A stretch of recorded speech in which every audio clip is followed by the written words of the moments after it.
Il vit pour l'amour, il chante l'amour.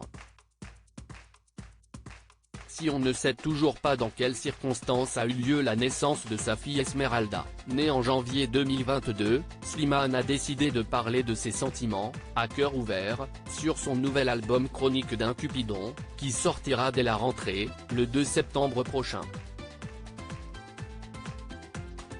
Sur ce nouvel opus, on ne retrouvera peut-être pas Vita, la complice de toujours de l'artiste, mais tout un tas d'autres consoeurs et confrères, Soprano, Manal, Lazara, Claudio Capeo ou encore Lina Mayem. J'ai mis 2 ans à l'écrire l'amour, il en a à revendre et dédie, dans ce nouvel album, des titres à plusieurs membres de son entourage. J'ai mis 2 ans à l'écrire, explique Slimane dans les colonnes du magazine Télé Loisirs. Pendant longtemps, j'ai attendu et cherché à être amoureux avec tout ce que cela implique, les joies, les peines, les doutes. Mais je me suis rendu compte que j'étais entouré de plein d'amour, celui de ma famille, celui que j'ai pour ma fille depuis quelques mois.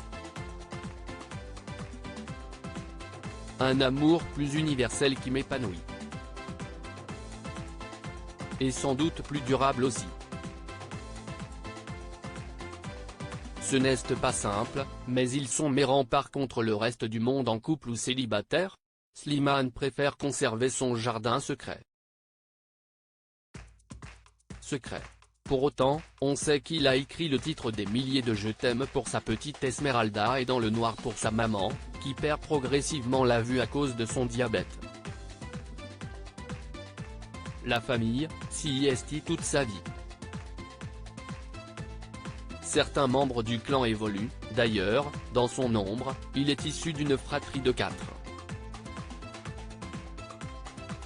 Ce n'est pas simple, mais ils sont mes remparts contre le reste du monde.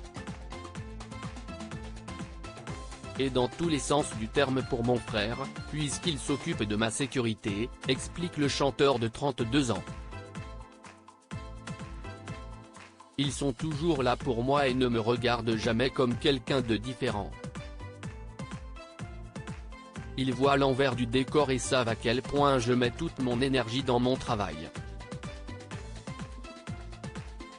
Retrouvez l'interview de Slimane dans le magazine Télé Loisirs, N-1901, du 1er août 2022.